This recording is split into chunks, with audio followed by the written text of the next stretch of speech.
উনিশ শতকে বাংলা নাট্য সাহিত্যের বিকাশে মধুসূদন দত্তের অবদান আলোচনা করো। ভূমিকা: বাংলা নাট্য সাহিত্যের ইতিহাসে মধুসূদন এক অবিস্মরণীয় ব্যক্তিত্ব। বাংলা নাট্যমঞ্চে মধুসূদনের আবির্ভাব কিছুটা আকস্মিকভাবেই। বেলগাছিয়া রঙ্গমঞ্চে রামায়ণ তর্করত্নের লেখা রত্নাবলী নাটকের ইংরেজি অনুবাদ করতে গিয়ে ও অভিনয় দেখে মধুসূদন বিরক্ত হন। সেই বিরক্তি থেকেই মধুসূদন নিজেকে বাংলা নাটক রচনায় নিয়োজিত করেছিলেন। তার চেষ্টায় বাংলা নাটকে ইউরোপীয় নাট্যরীতির অনুপ্রবেশ ঘটেছে। নাটকসমূহ: মধুসূদন দত্ত বেশ কয়েকটি নাটক লিখেছিলেন। আলোচনার সুবিধার জন্য তার নাটকগুলিকে কতকগুলি ভাগে ভাগ করা হল। এক পৌরাণিক নাটক, শর্মিষ্ঠা, 1859, পদ্মাবতী, 1860। 2. ঐতিহাসিক নাটক, কৃষ্ণকুমারী, 1861-1861। 3. রূপক নাটক, মায়াকানন, 1873। 4. প্রহসন, একেই কি বলে সভ্যতা, 1860, বুড়ো শালিকের ঘাড়েরও, 1860। ক. শর্মিষ্ঠা। মধুসূদনের প্রথম নাটক হল শর্মিষ্ঠা। এখানে মহাভারতের যযাতি শর্মিষ্ঠা দেবযানীর কাহিনী স্থান পেয়েছে। এই নাটকে ঈর্ষা, কাম ও ত্রিকোণ প্রেমের চিত্র ধরা পড়েছে। এই নাটকে নারী চরিত্রগুলি ঊনবিংশ শতকে ব্যক্তিত্বময়ী নারীর মতো। এই নাটকে পাশ্চাত্য রীতির প্রভাব লক্ষ্য করা যায়। খ. পদ্মাবতী। মধুসূদন গ্রিক পুরাণ অবলম্বনে পদ্মাবতী নাটকটি লেখেন। গ্রিক পুরাণে আছে কে বেশি সুন্দরী তা নিয়ে তিনজন দেবী জুনো, ভেনাস ও প্যালাসের মধ্যে বিবাদ লাগে। রাজা প্যারিস শ্রেষ্ঠ সুন্দরী রূপে ভেনাসকে নির্বাচন করে। বিনিময়ে রাজা প্যারিস সুন্দরী হেলেনকে লাভ করে। মধুসূদনের নাটকে প্যারিস হল ইন্দ্রনীল এবং হেলেন হল পদ্মবর্তী।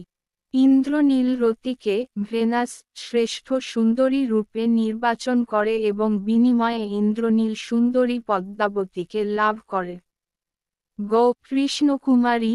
মধুসূদনের একমাত্র ঐতিহাসিক নাটক হল কৃষ্ণকুমারী।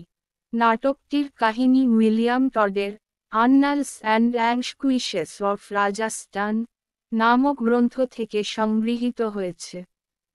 এই নাটকে দেখানো হয়েছে রাজা ভীমসিংহের কন্যা কৃষ্ণকুমারী ছিলেন অসাধারণ সুন্দরী। রাজা জয়সিংহ ও রাজা মানসিংহ উভয়ে কৃষ্ণকুমারীকে বিবাহ করতে চায়। কৃষ্ণকুমারীকে না পেলে তারা ভীমসিংহের রাজ্য আক্রমণ করবে বলে জানিয়ে দেয়। পিতা ভীমসিংহকে উভয়মুখী আক্রমণের হাত থেকে রক্ষা করতে কৃষ্ণকুমারী আত্মহত্যা করে। ঘ. একেই কি বলে সভ্যতা।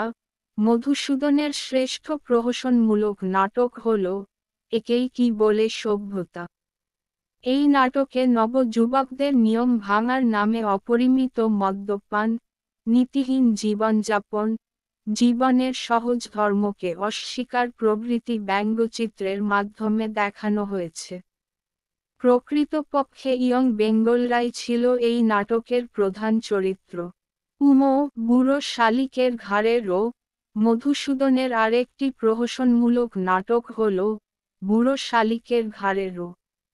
এই নাটকে ধর্মের নামে অনাচারী, লালসাগ্রস্ত ও অত্যাচার মানুষের স্বরূপ অঙ্কিত হয়েছে। বৃদ্ধ ভক্তপ্রসাদ জমিদার, সে গরিব চাষিদের 1 পয়সা খাজনা মাফ করে না, সর্বদা ধর্মের কথা বলে, নারী ঘেঁষা।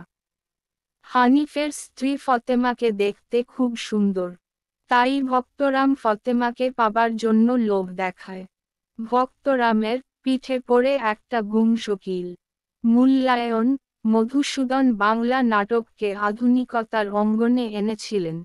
তিনি নাটকের সংলাপে অমিত্রাক্ষর ছন্দ ব্যবহার করেছেন। তিনি বাংলা নাটকের একটি পথরেখা তৈরি করে দিয়েছিলেন যা পরবর্তী বহু নাট্যকার অনুসরণ করেছেন। তবে মধুসূদন নাটকে সবই করেছিলেন, শুধু প্রাণ প্রতিষ্ঠা করতে পারেননি।